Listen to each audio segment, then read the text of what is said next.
Scorpios, welcome to my channel. Let's take a look at what the next 72 hours has in store for you. Any information that you may be looking for to book like a reading with me will be in the description.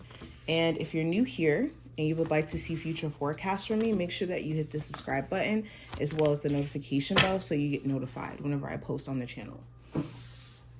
What are the messages coming through for my Scorpios for the next 72 hours? What are the messages coming through for Scorpio, Sun, Moon, Rising, and Venus placements for the next 72 hours?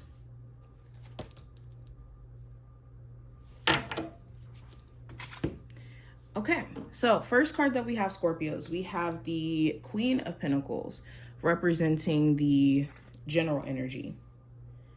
So there could be a Capricorn, Taurus, or Virgo of significance.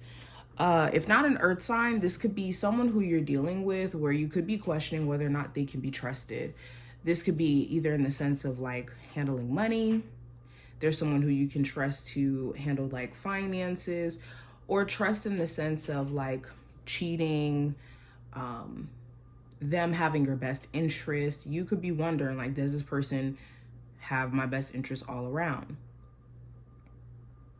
There could be someone also who's newer in your life who could have a very nurturing spirit to them.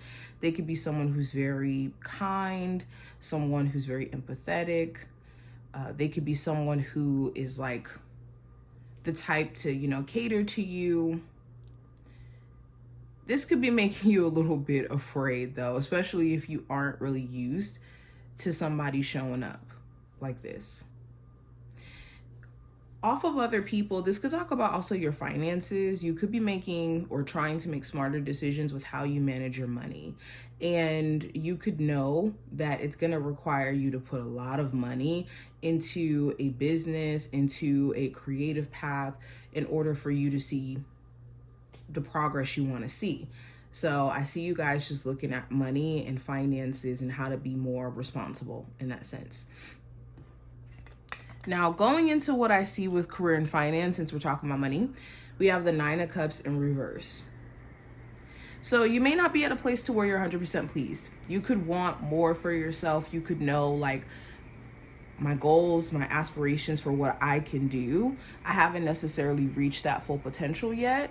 And the key is to not beat yourself up about this, especially if you may be like in a temporary career path that isn't the end all be all for you. It's important that you have that understanding and that you're being intentional every single day about leaning into the actual career that you want to eventually be in.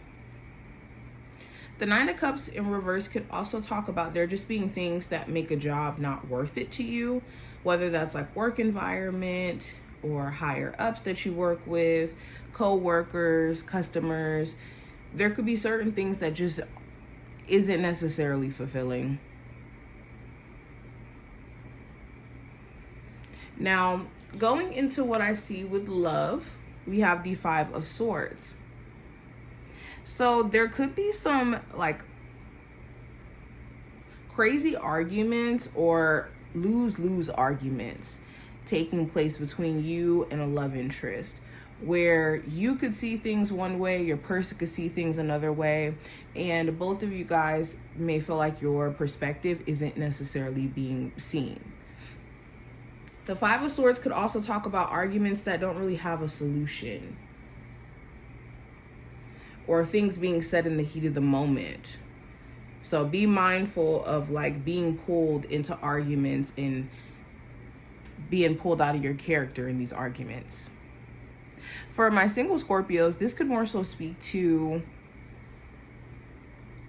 like you being on the fence about whether or not you can trust people, because you've had experiences where people have came in and they've been manipulative, and mentally they may have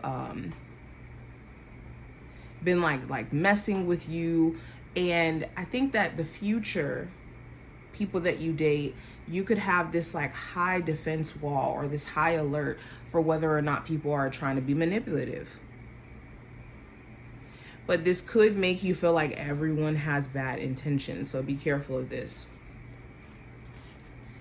Advice for you Scorpios, we have the King of Pentacles. So the advice is to, yes, be financially responsible, be mindful of how you are managing your money, but also how you're managing your time. If there's been any like health stuff that's been just kind of scaring you, or you want to correct with this, like losing weight, this is a perfect time for you to like fix your regimens around like health related stuff. Also, let time tell in terms of whether or not someone is trustworthy. You don't have to offer them trust initially. You just don't have to move like you don't trust a person that you're, getting to know or that you're letting into your life.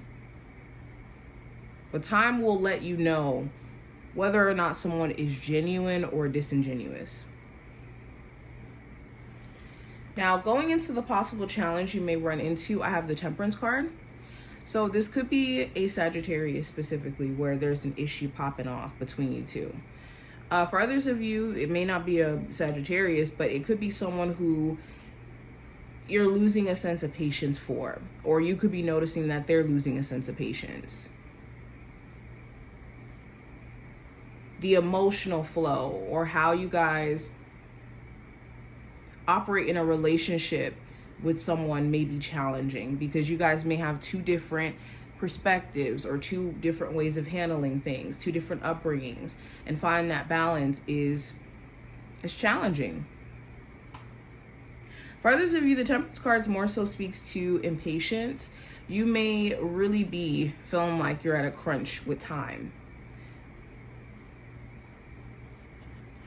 Now, outcome for this time frame, we do have the Devil card. So there could be a Capricorn of significance, doesn't have to be. But the Devil card could talk about like addressing patterns that you really want to shake free from. Whether this is, patterns that other people try to rope you in, whether that's like them disappearing, popping up, or just doing certain things that is just repetitive. For others of you, the Devil card can more so speak to just patterns that you want to break free from, whether this is like procrastination, self-doubt, being attached to negative relationships, people pleasing. But this is you starting to recognize where there is a pattern. Now let's go into the messages from your spiritual team. First card we have ask and your needs. No, I did not read that right. Ask for your needs to be met. God and the angels come to your aid only if you make a free will choice to be helped. And it begins with asking. It doesn't matter how you ask God for help, but only that you do so. The same holds true with clearly asking other people to assist you. We also have release jealousy. Jealousy is an affirmation that you don't have something, and the universe manifests exactly as you affirm.